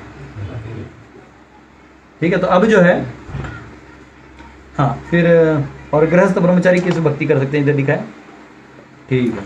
अब थोड़ा मैं आपको पातंजलि योग सूत्र के बारे में बताऊंगा कि ये जो सारे सूत्र हैं इसमें सब बताया गया है कि हम जब षड दर्शन के क्लासेस लेंगे लेवल 3 में तब सभी दर्शन सिखाएंगे, सांख्य दर्शन, योग दर्शन। तो तभी अभी क्या है, ये सारे जो डिटेल्स हैं वो इस लेवल से इस लेवल को ले जाने वाले हैं, लेकिन आज हमारा समय उतना नहीं है। और मुझे किसी भी हाल में, कितने श्लोक हुए हैं? हाँ 14 हुए ना, तो मुझे कम से कम 25 तक पहुंचना है और 10 श्लोक मुझे किसी भी हाल में खींचना है। रफ्तार सिंह बनना है मुझे आज तो तो इसलिए मैं सिर्फ आपको बता दे रहा हूँ कि यहाँ क्या क्या है। ये योग पातंजलि योग सूत्र हैं। जो एक्चुअली योगी बनना चाहते हैं उनको ये पढ़ना चाहिए। योगा मैट लेके ना लौंडियाबाजी नहीं करना चाहिए। ये योग सूत्र है। इसका पहला डेफिनेशन क्या है सुनिए। ये देखिए जो पहला डेफिनेशन है ना योग सूत्र का, वो कहता है योगश्च चित्तवृत्ति निरोधः। चित्त वृत्ति का निरोध हो, रोक हो। चित्त की वृत्ति क्या है? फिलहाल आगे बढ़ते जाना है ना। मुझे देश चाहिए, पूरा ब्रह्मांड चाहिए, सब चाहिए, पैसा चाहिए, सब यहाँ का जा रहा है। पहला काम क्या है योग का? चित्त को रोकना। समझ में आ गया? ये पहला काम है। फिर इसके लेवल्स हैं, यम, नियम, हाँ, आसन, प्राणायाम, प्रत्याहार, ध्यान, धारणा, समाधि। तो इन सब की व्याख्या यहाँ दी है। तो मैं एक एक लाइन में आपको व्याख्या बता रहा हूँ। योग सूत्र 1.2 में उसका डेफिनेशन है, ठीक है। अब ये दूसरा भाग है। योग में 4 पद हैं, योग सूत्रों में 4 पद हैं। अब ये दूसरे पद का जो बात किया गया कैसे करना है, इस इधर से लेके इधर तक यही बताया है। ये जो इतना भाग है ना, इसमें बताया है कि यहाँ से यहाँ तक कैसे जाना है, ठीक है। अब ये जो पहला है ये मैं आपको पढ़ के दिखाता हूँ। पहला क्या है? यम। क्या है? यम। तो 30वां श्लोक है दूसरे पद का। हाँ, उसका नाम ही है साधना पद। क्या नाम है? साधना। साधना कैसे करना है वो दिया है। पहले पद का नाम है समाधि पद, पाद, यानी उसके चरणों में हो आप, समाधि के चरणों में आए हो, लेकिन अभी साधना हो। अभी साधना का नाम है, देखो 30वां श्लोक है दूसरा, देखा 3रा श्लोक दूसरे पद का। अहिंसा सत्यास्ते तेय ब्रह्मचर्य परिग्रह यमाहा। यम मतलब क्या क्या क्या करना है आपको? हाँ, ये सारा चीज दिया है। अहिंसा, सत्य, अस्तेय, ब्रह्मचर्य तथा अपरिग्रह, ये 5 यम कहे जाते हैं। समझ रहे हो? यम में क्या क्या आएगा? हाँ, अहिंसा, सत्य, ब्रह्मचर्य। लिखो, अहिंसा, सत्य, अस्तेय, ब्रह्मचर्य तथा अपरिग्रह।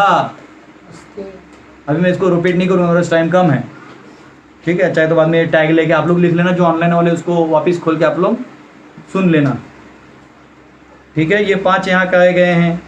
अभी इन 5 का अंदर में डेफिनेशन दिया गया है। अब 5 का क्या कहा गया है, हर एक का चीज कहा गया है। ये इतना करते रहेंगे तो बहुत टाइम जाएगा। तो ऐसा पूरा डेफिनेशन दिया है कि ब्रह्मचर्य मतलब क्या, अपने इंद्रियों से कोई भी काम वासना वाले कार्य नहीं करने हैं। सीधा लिखा है ब्रह्मचर्यम गुप्तेन्द्रिय यस्य उपस्थस्य संयमः। अपने इंद्रियों को संयम में रखिए। विषयाणाम अर्जनम रक्षण क्षय संग हिंसा दोष दर्शन स्वीकरणम अपरिग्रह इत्येते यमाः। कोई टेंशन नहीं, जब संस्कृत सीख लीजिएगा केशव से तो सब ट्रांसलेट कर लीजिएगा। इसको मैं सोच रहा हूँ बाद में इसको ना संस्कृत में इसको इंग्लिश कर देंगे, इसको रिलीज कर देंगे सबके लिए, ठीक है। 32वें श्लोक में आता है नियमाः। यम के बाद क्या आता है? नियम। शौच संतोष तपः स्वाध्यायेश्वर प्रणिधानानि नियमाः। वो कह रहे हैं शौच यानी क्लीनलीनेस, संतोष जो भी है उसमें संतोष, तप, स्वाध्याय तथा ईश्वर प्रणिधान के भेद से 5 के नियम है। ये 5 क्या है? ये 5 है। यमः नियमाः, यम नियम। अब यम नियम के बाद क्या आएगा? आसन। ये टैगलाइन का इतना फायदा होता है लगा के। आसन। आसन में देखिए क्या कहा गया है, स्थिर सुखम आसनम। 46वां श्लोक है, कौन सा है, दूसरे पद का 46। तो ये क्या कहा है कि आसनम, वो इधर लिखा हुआ है कि आसन किसको कहते हैं। वो कह रहे हैं कि स्थिर करते हुए अपने आप को, सिद्धवी सह यम नियमः यम नियुक्तः कहे गए हैं। ये स्थिर अस्यास्ते अस्ते वा अनेन इति आसनम। इस व्युत्पत्ति से जिसके द्वारा स्थिरता तथा सुख पुरुष को प्राप्त हो, यानी यम नियम पालन करने के बाद जो स्थिरता आपको प्राप्त हो उसको क्या कहा गया है, आसन। अब आसन सिर्फ वो वाला आसन नहीं, वो तो स्टार्टर है। तो उसके बाद आपके मन को भी एक आसन मिलता है। मैं इतना क्यों बता रहा हूँ आपको लास्ट में बताऊंगा, वरना इतना टैग टूग लगाने की जरूरत था नहीं। ये तो प्रोपद ने मतलब बुक में ऐसे लिख दिया पर्पल में, आसानी से मिल जाता है। ठीक है, अब लिखिए 49, 2.49। तस्मिन् सति श्वास प्रश्वास योग योग गति विच्छेद प्राणायाम। वो कह रहे हैं उस पूर्वोक्त आसन के पूर्णतया लाभ होने पर श्वास प्रश्वास का की स्वाभाविक गति का विच्छेद अर्थात अभाव, वह प्राणायाम कहा जाता है। जो श्वास विश्वास का चल रहा है ना, वो उसको प्रॉपर हटाना कि कहाँ क्या हो रहा है, आपको समझ में आना। अब वो समझ में कहाँ से आएगा, मन से नहीं आएगा, वो आंतरिक चित्त से। जब चित्त अंदर जाएगा तब बाहर का समझ में आएगा, समझ रहे ना। तो वो प्राणायाम कहा जाता है। अभी हम लोग क्या सिर्फ सांस लेना छोड़ने कोई प्राणायाम बोल देते हैं, वैसे नहीं है।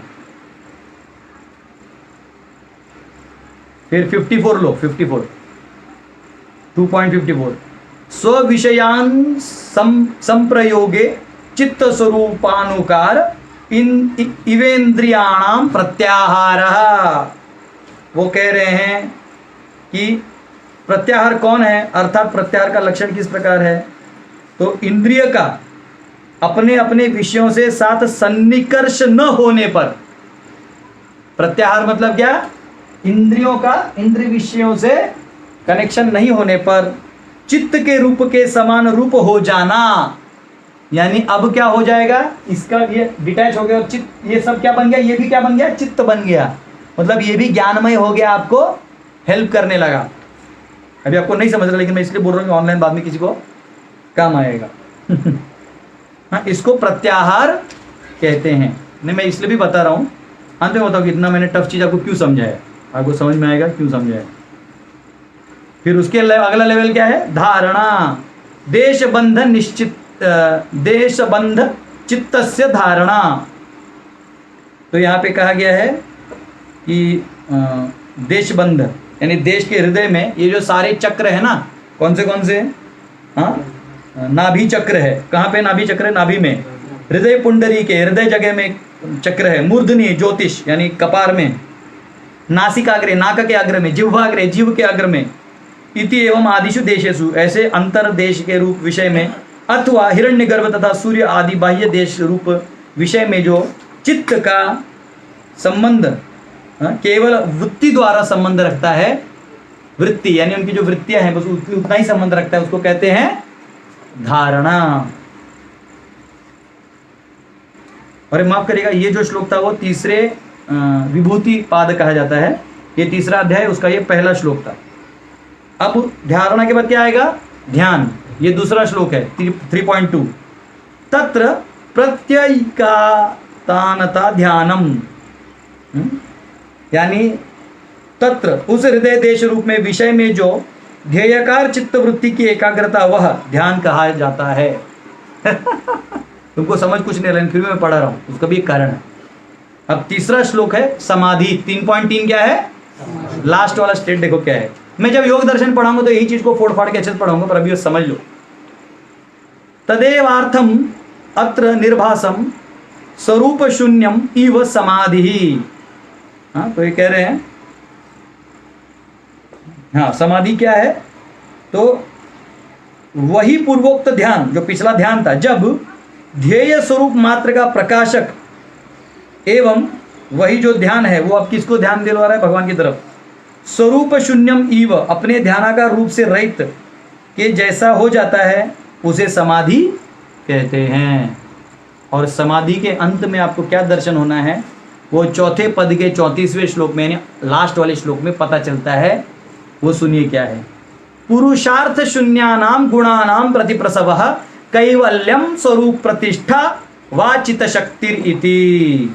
कहा गया है, समाप्त हो गया है भोगा पूर्व पुरुषार्थ, जिनका ऐसे कृत कार्य रूप से पुरुषार्थ शून्य एवं बुद्ध्यादि रूप से परिणात गुणों का जो प्रतिप्रसव अर्थात प्रतिलोप रूप से अपने आप के कारणों के लय द्वारा प्रधान से लय होना है, यह प्रधान कैवल्यम कहा जाता है।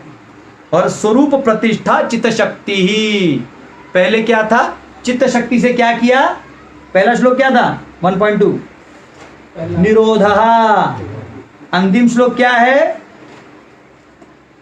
स्वरूप प्रतिष्ठा। वही चित्त शक्ति से क्या दिखेगा, स्वरूप प्रतिष्ठा। किसका स्वरूप, 3 स्वरूप दिखाई देंगे। ये जो विषय है ये सारे प्रधान दिखाई देंगे, इसके आगे क्या दिखाई देंगे, प्रधान ब्रह्म ज्योति के स्वरूप ओरिजिनल फॉर्म में। आप अपने आप को देख सकते हो और परमात्मा को देख सकते हो, क्योंकि आपने इतना कर दिया है तो परमात्मा अपनी स्व इच्छा से दर्शन देते हैं। उनको देखने का अधिकार आपको नहीं, लेकिन स्व इच्छा से आपको अंदर परमात्मा का दर्शन दे देते हैं। इसको कहते हैं योग की पूर्णता। अब मुझे बोलो, इन सब में ज्यादा आसन कौन सा था, ये काम सही था ज्ञान सही है, क्या सही है कि भक्ति सही है।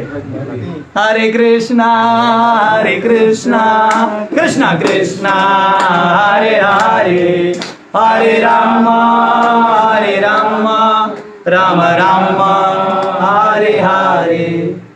अब मुझे बोलो, ये समझ में पढ़ के नहीं आया, ये करने जाएगा तो क्या चित्त वृत्ति कहाँ चला जाएगा, उसका कोई भरोसा नहीं। मतलब तो एकदम ऐसे पूरा कंट्रोल कंट्रोल कंट्रोल, एक भी छूट गया तो वापिस कंट्रोल कंट्रोल कंट्रोल, फिर वापिस। बात समझ रहे हैं? तो इसलिए प्रभुपाद बार बार तात्पर्य में लिखते हैं। कई बार लोग पूछते हैं प्रभु जी यहाँ तो ये कहा गया, प्रभुपाद तो भक्ति भक्ति लिखते हैं। वो जानते हैं बेटा तुमसे ना हो पाएगा मैंने भी जानबूझ कर पढ़ा है, मैं जानता हूं कि आप लोगों को बोर हो गया, मुझे खुद पढ़ते हुए बोर हो गया, क्योंकि वो हमने किया नहीं है ना। वो करेंगे और जिसका चित्त मन तक आ गया वो एकदम प्रसन्न हो गया। हम लोग किए ही नहीं, हम लोग को जरूरत ही नहीं, क्योंकि हमारा चित्त कौन संभालते हैं, जो भक्ति योग वाले हैं भगवान संभाल लेते। अपने आप लगने लगे आप भगवान के बिना रह नहीं सकते। यहाँ आया करता आपको बनना पड़ेगा, वो प्रॉब्लम। ठीक है, समझ में आ गया? हाँ, जैसे प्रभुपाद लिखते हैं 2.59 में क्या लिखा है, विषया विनिवर्तन्ते निराहारस्य देहिना रसवर्जम रसोप्यस्य परम दृष्ट्वा निवर्तते। परम दृष्टि से कार्य करिएगा तो आप बच जाइएगा। ठीक है, परम दृष्टा पर रहेगा तो नीचे वाली चीजों पे आपकी रुचि नहीं लगी। चलिए 15 खोलिए।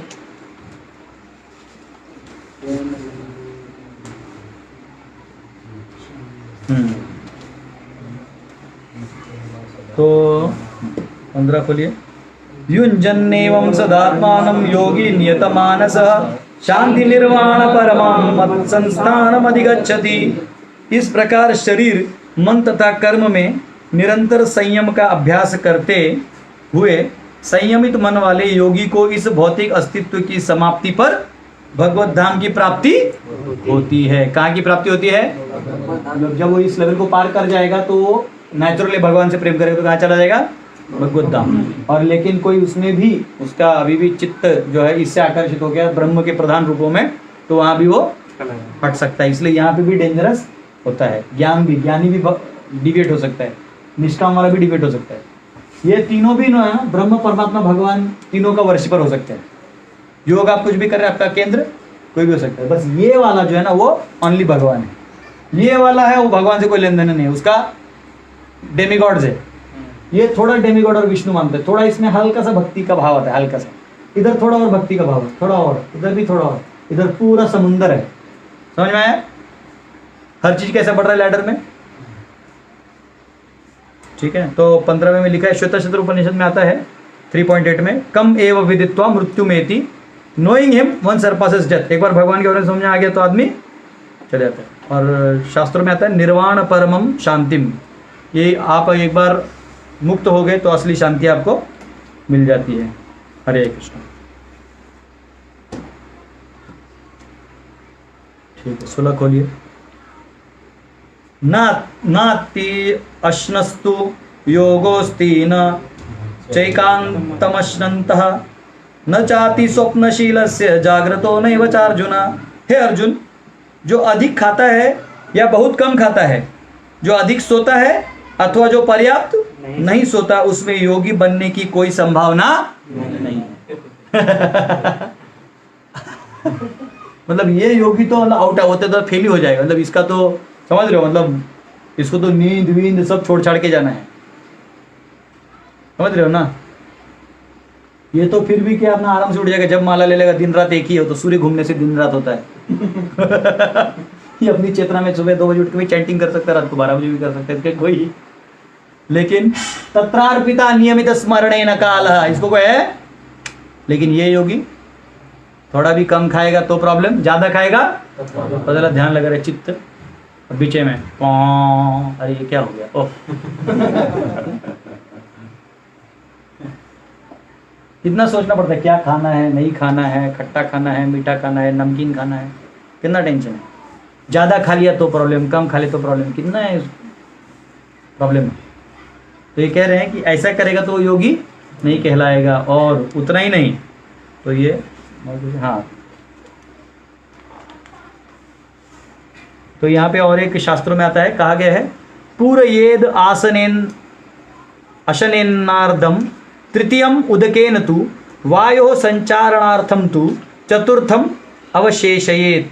कि one should fill the stomach half with food. हमारा पेट कैसा होना चाहिए, समझो ये पेट है तो इसमें आधा क्या होना चाहिए, खाना। Half with food, 1/4 with water. एक उसमें क्या होना चाहिए, जल, और 1/4 विथ एयर। उसको पचाने के लिए जगह तो दो। एक होता है ना पिस्टन, वो हिलने की जगह तो चाहिए ना थोड़ा सा, वो जो चल रहा है उसको जगह चाहिए। तो क्या होता है कि 1/4 फॉर मूवमेंट ऑफ एयर। अगर ये रखेगा तो ये बेस्ट डाइट है। हमारा क्या रहता है, ये पेट है और ये हमारा खाने का नली है, तो हमारा यहाँ तक रहता है। उसके ऊपर भी जो हमारा इधर तक जिब्बा में जो 2-3 दाने भी रहते हैं, उसको वापिस हम लोग गाय की तरह चला के अंदर डालते। थोड़ा बहुत चावल का दाना आता है और पानी इसके ऊपर ढास भर देते और वो फिर फोर्सफुली कच्चा बाहर निकलते। ये हाल है। और शास्त्र क्या कहते हैं, इतना खाओ आधा। अच्छा, अब आपको जोक बताता हूँ। हमारा पेट का साइज कितना जानते हो? ये जो आपको दिख रहा है वो चर्बी है। असली साइज कितना है, कितना है, कितना है, कितना है? तो खाना कितना खाना चाहिए? इसलिए भगवान ने प्लेट नहीं बनाया किधर भी। प्लेट हम लोगों ने बनाया। हमको भगवान ने क्या दिया खाने के लिए? ऐसा लीजिए, खाइए, एग्जैक्ट आधा पेट जाएगा। महाप्रसाद गोविंद। किसी क्या भोज होता तो हम बोलते भाई मेरा पूरा पुण्य ले, लेकिन भोजन ठीक से दे। मध्व संप्रदाय में मध्वाचार्य कहते हैं कि नहीं, वो बाकी सब में हम सब करेंगे लेकिन इसमें कॉम्प्रोमाइज नहीं करेंगे, प्रसाद हम लेंगे। इसलिए वैष्णव लोग टेंशन नहीं लेते, क्योंकि वो क्या होता है, उनका प्रसाद क्या होता है, प्रसाद होता है, भगवान में भोग लगाते, ज्यादा भी खाए तो शुद्धि करेगा। लेकिन ये योगी जो है वो कितना खाना चाहिए उसको? चलिए,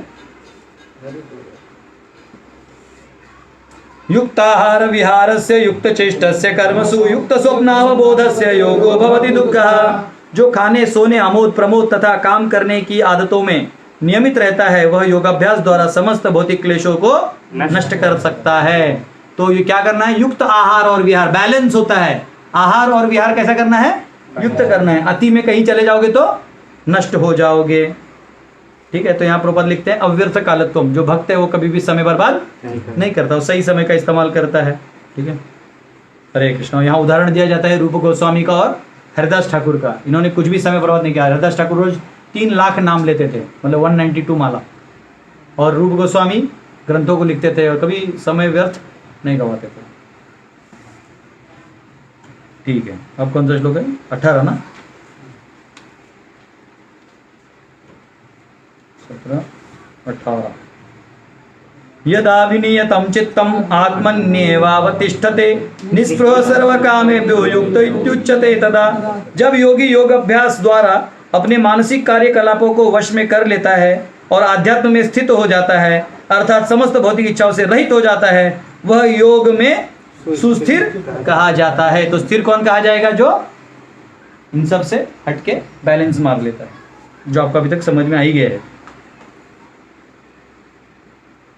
ठीक है, इसमें भागवतम का वो वर्ष आता है जिसमें भगवान कह रहे हैं कि प्रभुपाद जी समझा रहे हैं कि अम्बरीश महाराज का जो है ना सवय मन, हाँ, कि सब मन को कहाँ लगाना चाहिए, बुद्धि को कहाँ लगाना चाहिए, सब दिया हुआ है। हाथ से भगवान की पूजा करनी चाहिए, आंखों से उनका दर्शन करना चाहिए, श्लोक उसमें है, आप पढ़ सकते हैं।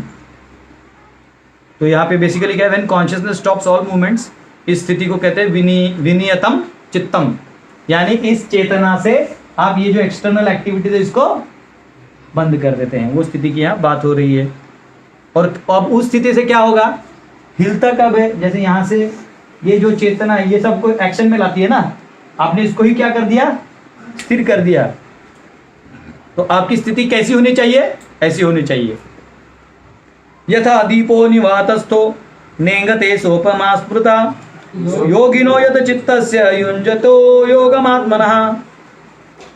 जिस प्रकार वायु रहित स्थान में दीपक हिलता डुलता नहीं है, उसी तरह जिस योगी का मन वश में होता है, वह आत्म तत्व के ध्यान में सदैव स्थिर रहता है। अब उसको विचलित होने का कोई जरूरत नहीं, क्योंकि हवा आ ही नहीं रहा है। हवा आता है तो क्या होता है, दिया दीप वो हिलता है, वो शांत से एकदम ऐसा होता है ना, क्या होता है दीप का, ऐसे एकाग्र हो जाता है। अब 20 से 23 खोलते हैं। यत्रो परमते चित्तम निरुद्धम योग सेवया यत्र चैवात्मनमात्मानं पश्यन्नात्मनि तुष्यति सुखम मत्यांतिकम यत्तद् बुद्धिग्राह्यं यतेन्द्रियं वेत्ति यत्र न चैवायं स्थितश्चलति तत्त्वतः यं लब्ध्वा वाचापरं लभं मन्यते नाधिकं ततः यस्मिन् स्थितो न दुःखेन गुरुणपि विचाल्यते तं विद्या आहु दुःख संयोग वियोगम योग संहितम। ये 23 जो टोटल 2 लाइन होना चाहिए, एक इधर आ गया एक उधर जाने वाला 24 में। ठीक है, सिद्धि की अवस्था में जिसे समाधि कहते हैं, मनुष्य का मन योगाभ्यास के द्वारा भौतिक मानसिक क्रियाओं से पूर्णतया संयमित हो जाता है। इस सिद्धि की विशेषता यह है कि मनुष्य शुद्ध मन से अपने को देख सकता है और अपने आप में आनंद उठा सकता है। उस आनंदमय स्थिति में वह दिव्य इंद्रियों द्वारा असीम दिव्य सुख में स्थित रहता है।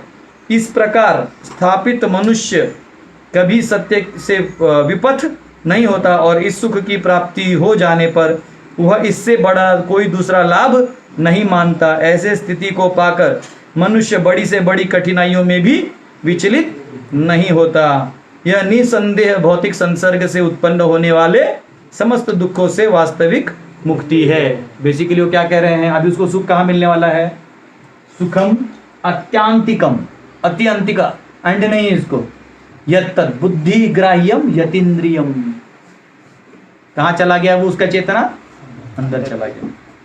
ठीक है, ये यहाँ पे कहा गया है और मैंने सब आपको पातंजलि योग सूत्र 4:34 में आपको बताया, जिसमें कैवल्यम की बात की गई है। तो ये कैवल्यम जो है वो चित्त शक्ति से ही संभव है। अब ये कौन सी चित्त शक्ति है, चित्त शक्ति भगवान की शक्ति है। किसकी शक्ति है, भगवान की अंतरंगा शक्ति है। उसके माध्यम से ही हम इसको प्राप्त कर सकते हैं। हरे कृष्ण। उसके बाद इसमें प्रभुपाद समझाते हैं, जैसे चेतो दर्पण मार्जन होता है ना, हाँ, जैसे हम लोग साफ करते हैं कांच को तो सब ठीक दिखाई देता है, तो वैसे क्योंकि आप यहाँ कचरा देख रहे हो ना, ये बंद हो गया और मन में भी जो इम्प्योरिटी हट गया और आप अभी एकदम क्लीन दिख रहा है, आपको सब क्लीन दिख रहा है अंदर में। वेदांत सूत्र 1:1:12 में कहा गया आनंदमयोभ्यासात्, भगवान आनंदमय पुरुष हैं और उनको ही आप देख के आप भी क्योंकि जीव हो, आप भी आनंदमय हो, उसका अनुभव आप करते हो। तो यहाँ पे प्रभुपाद जी समझाते हैं कि 2 प्रकार की समाधि हैं। कौन से 2 समाधि हैं, हाँ, संप्रज्ञात और असंप्रज्ञात। परपोट में देख, मेरे को देख के नहीं दिखेगा विजय, अंदर देख।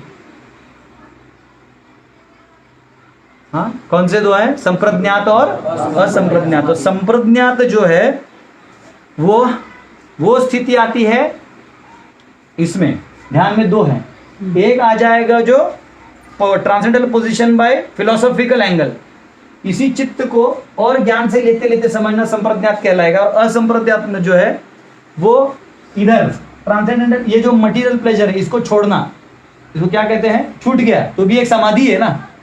तो ये असंप्रज्ञात है और ये अंदर जाने वाला संप्रज्ञात है। और अंदर वाले में दो हैं जो प्रबंध ने नहीं लिखे, आचार्यों ने लिखे, तो लिख लो। एक है सविचार और ये है सवितर्क। सविचार होता है सूक्ष्म और सवितर्क होता है भौतिक, ठीक है। तो सविचार होगा क्या बोलते उसको, ग्रॉस, एकदम जो इधर से अंडरस्टैंडिंग लेके आप जाते हो। और सवितर्क होता है लॉजिक से अंदर जाना कि ये सही है, ये नहीं है, ये नहीं है, हाँ, वो करते करते अंदर जाना। बस लिख लो। जब हम लोग योग वो पढ़ेंगे ना, षड दर्शन, तभी योग के ऊपर ज़्यादा फोकस करेंगे। तो यहाँ पे कहते हैं कभी कभी, लेकिन क्या होता है, प्रभुपाद जी लिखते हैं कि योगी जो है वो सिद्धि विद्धि से आकर्षित रहते, क्योंकि यहाँ जाते ही ना आप जैसे जैसे ऊपर जाइएगा आपको सिद्धि मिलते रहेगा। आप इच्छा करिएगा चीज आने लगेगा, प्राप्ति सिद्धि, ये सिद्धि, वो सिद्धि। तो वो डेंजरस रहता है, क्योंकि क्या कर सकता है आपको, कई कई योगी थोड़ा कुछ आ जाता है, पानी पे चलना, ये सब तो दिखाना चालू कर देते हैं। एक बार तुकाराम महाराज नदी पार कर रहे थे, तो एक योगी आया दिखाने के लिए, तुमसे बड़ा मैं, और पानी पे चल के दिखाया। तो तुकाराम महाराज पार किए, नावी वाले को 25 पैसा दिए, बोले देख तेरे सिद्धि का 25 पैसा कीमत है। समझ रहे हो। तो ये ध्यान योग से आदमी को सिद्धि मिल सकता है, कुछ और मिल सकता है। और कई बार वो लिखते हैं कि कुछ योगी उसमें फिर काम वास्ता में चला जाए, क्योंकि उनका स्टेमिना बढ़ जाता है ना, तो सोचते हैं हम उसका फुल फायदा उठाएंगे, यहाँ घुस सकते हैं, तो इसलिए डेंजरस है। तो जो गोल है वो चला जाएगा। भक्ति योग जो है वो आसान है बंद करना, ये हमको समझ में आ गया। इसे क्या पता चला, इससे सबसे आसान क्या है, भाई चुपचाप उठो, जो बोला है किचन में सेवा करो, ताकि भगवत धाम जाओ, है ना। ठीक है, योग सूत्र 1.2 ये सब मैंने आपको समझा ही दिया था। तो यहाँ पे कहा गया है, प्रभुपाद बोलते हैं, आचार्य भी कहते हैं कि हमको हमारा प्रयास नहीं छोड़ना चाहिए, क्योंकि यहाँ से यहाँ उठने में प्रयास है, यहाँ से यहाँ उठने में प्रयास है, यहाँ से यहाँ, यहाँ से यहाँ, और यहाँ से यहाँ जाने में प्रयास है। और प्रयास में किसका जरूरी है, किसका बैकअप होना जरूरी है, तो बोले लेकिन प्रयास नहीं छोड़ना चाहिए, चाहे मन करे या न करे। तो उदाहरण देते हैं, जैसे एक पंछी था, उसका अंडा समुद्र ने ले लिया, तो नारद बोले अरे छोड़ दो ना, क्यों उसके पीछे लगे हो, समुद्र को बोला मेरा अंडा दो, अंडा दो। बोले वो नहीं मानेगा, बोलते नहीं मैं कुछ भी, वो मैं इसको सुखा दूंगी। तो पानी लेके निकालने लगी। तो नारद ने जाके गरुड़ को बताया कि देखो ऐसा है। तो गरुड़ जी ने जाके ऐसे सिर्फ उसको अपने पंख से हिला, तो सारा समुद्र जो वो ये होने लगा, विचलित होने लगा। बोले माफ़ करिए, वो अंडा दे दिया। तो वैसे भक्ति योग में क्या है, कोई भी भगवान देखते हैं कि आप यहाँ से यहाँ जाना चाहते हो, तो ऐसे नहीं कि वही मदद करते हो, यहाँ भी आपको मदद करते रहते हैं। ठीक है, ये इसका ओके 24 को लिए। स निश्चयेन योक्तव्यो योगो निर्विण्ण चेतसा संकल्प प्रभवान् कामान् त्यक्त्वा सर्वान् शेषतः मनसैवेन्द्रिय ग्रामं विनियम्य समन्ततः। मनुष्य को चाहिए कि संकल्प तथा श्रद्धा के साथ योग अभ्यास में लगे और पथ से विचलित न हो। उसे चाहिए कि मनोधर्म से उत्पन्न समस्त इच्छाओं को निरअपवाद रूप से त्याग दे और इस प्रकार मन के द्वारा सभी और ओर से इंद्रियों को वश में कर ले। इसलिए प्रभुपाद इसका कहते हैं कि वश में करने के लिए बहुत अच्छा फॉर्मूला है, कौन सा, उपदेशामृत का। क्या कहते हैं, उत्साहात् निश्चयात् धैर्यात् तत्तत् कर्म प्रवर्तनात् संग त्यागात् सतो वृत्ते षड्भिर भक्ति प्रसिद्ध्यति। क्या क्या होना चाहिए, उत्साह होना चाहिए कोई भी काम में, उत्साहात् निश्चयात् निश्चय कर लेना चाहिए, डिसीजन। धैर्यात् हमें आज नहीं मिला तो कल मिलेगा, हम प्रयास करते रहेंगे, आधे में छोड़ के नहीं जाना। तत्तत् कर्म प्रवर्तनात् अपने अपने दिए हुए कार्यों को करते रहो। संग त्यागात् संग करो ऐसे लोगों का। सतो वृत्ते भक्तों का संग करो और जो गलत काम है उसको छोड़ो। ठीक है, 25वां खोलिए। शनै शनैर उपरमेन बुद्धया धृति गृहीतया आत्मसंस्थानं मनः कृत्वा न किंचिदपि चिंतयेत्। धीरे धीरे क्रमशः पूर्ण विश्वास पूर्वक बुद्धि के द्वारा समाधि में स्थित होना चाहिए और इस प्रकार मन को आत्मा में ही स्थित करना चाहिए तथा अन्य कुछ भी नहीं सोचना चाहिए। मन को कहाँ स्थित करना है, आत्मा में स्थित करके, और कुछ भी नहीं सोचना है। तो यहाँ प्रभुपाद जी दो शब्द लिखते हैं, गोस्वामी और गोदास। गोस्वामी किसको कहा जाता है, जो इंद्रियों को निग्रहित कर ले, और गोदास कौन है? इंद्रियों के वश में। इंद्रियों के वश में फंसा हुआ है। 26 है ना, वो सॉरी 26 में ये कहते हैं जो मैं भी बोला, गोदास और गोस्वामी। यतो यतो निश्चलति मनश्चंचलम अस्थिरम ततस्ततो नियम्य तद आत्मन्येवान वशम नयेत। मन अपनी चंचलता तथा अस्थिरता के कारण जहाँ कहीं भी विचरण करता है, मनुष्य को चाहिए कि वह उसे खींचे और अपने वश में लाए। आप कौन है? आत्मा। मन किसके वश में होना चाहिए? आपके। ये मन ही आपको इंद्रियों के माध्यम से वश में कर रहा है, तो गलत है ना। तो कह रहे तुम उसको वश में करो। हाँ, कभी कभी मन बड़ा ही ऑब्स्टिनेट होते हो। आगे आने वाले अर्जुन सवाल पूछने वाले हैं। 27 खोलो। प्रशांत मनसम येनम योगिनम सुखम उत्तमम उपैति शांत रजसम ब्रह्मभूत कल्मषम भूतम कल्मषम। जिस योगी का मन मुझ में स्थिर रहता है वह निश्चय ही दिव्य सुख की सर्वोच्च सिद्धि प्राप्त करता है। वह रजोगुण से परे हो जाता है। वह परमात्मा के साथ अपनी गुणात्मक एकता को समझता है और इस प्रकार अपने समस्त विगत कर्मों के फल से निवृत्त हो जाता है। मद भक्तिम लभते पराम, उसको सब मिल जाता है। 28 खोलिए।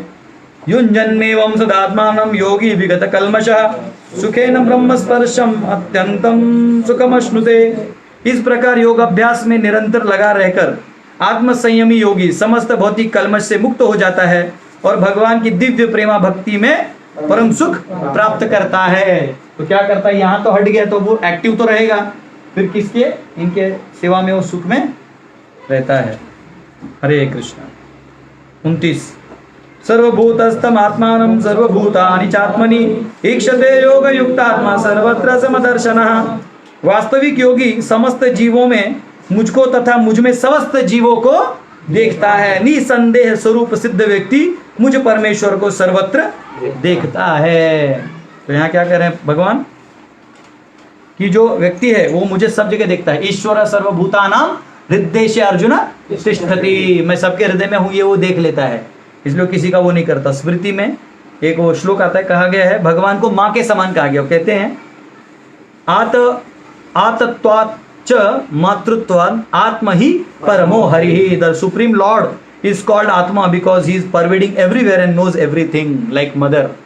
भगवान को किसकी उपमा दी गई है? माँ की उपमा दी है। इसके ऊपर हम जब 13वें अध्याय में जाएंगे, न्याय का विषय का अभ्यास करेंगे, तब इसका विस्तार हम वहां करेंगे। और वो जो भक्त है वो मुझे सब जगह देखता है और मैं उसको सब जगह देखता हूं, ऐसा भगवान अगले श्लोक में कहते हैं।